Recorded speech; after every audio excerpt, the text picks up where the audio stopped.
Mon parcours, moi je suis ingénieure de formation, ingénieure généraliste. J'ai fait une spécialité en master océano et ingénierie offshore. Et ensuite j'ai travaillé pendant une dizaine d'années dans l'éolien offshore, en international, à Madrid, à Barcelone et ensuite à Nantes les 5 dernières années avant de quitter mon entreprise pour faire une année de transition avec le master APT justement.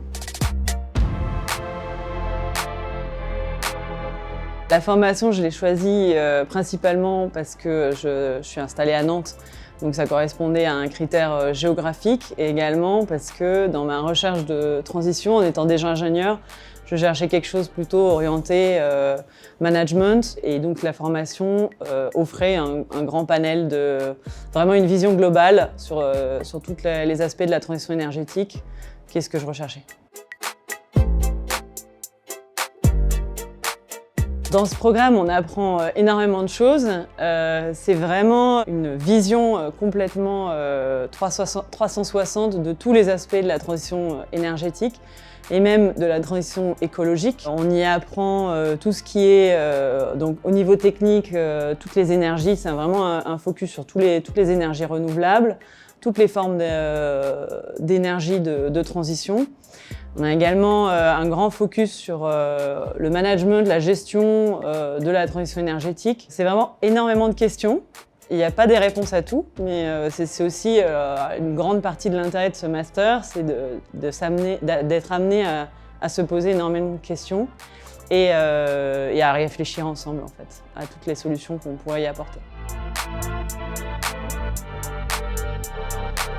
Alors moi j'ai eu une promo assez particulière parce que j'étais dans la première promotion en fait, donc on n'était pas très nombreux, ce qui était un avantage aussi. L'avantage je pense principal et qui reste dans les promos suivantes que j'ai pu suivre aussi, c'est vraiment la diversité des profils. Donc il y a autant de personnes qui sortent directement de leur formation supérieure que de personnes en transition comme moi avec déjà une expérience intéressante en travail, une expérience professionnelle.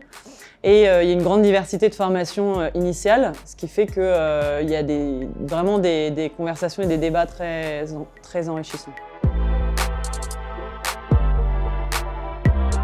Je conseillerais ce master spécialisé acteur pour la transition énergétique, principalement à quelqu'un qui a déjà un petit peu d'expérience professionnelle et principalement quelqu'un qui se pose des questions en fait sur comment se passe la gestion du monde en ce moment au niveau des énergies et quelles seraient les solutions à y apporter pour un avenir très proche. Donc ma carrière, elle est quand même déjà bien marquée. Donc dans 10 ans, moi je pense que je me vois toujours travailler dans l'éolien. Il y a du travail encore pour 10 ans. Suite à ce master, j'ai transité d'un côté opérationnel à un côté plus gestion de projet. Et bon, les transitions plus tard, continuer à mettre des éoliennes le plus possible.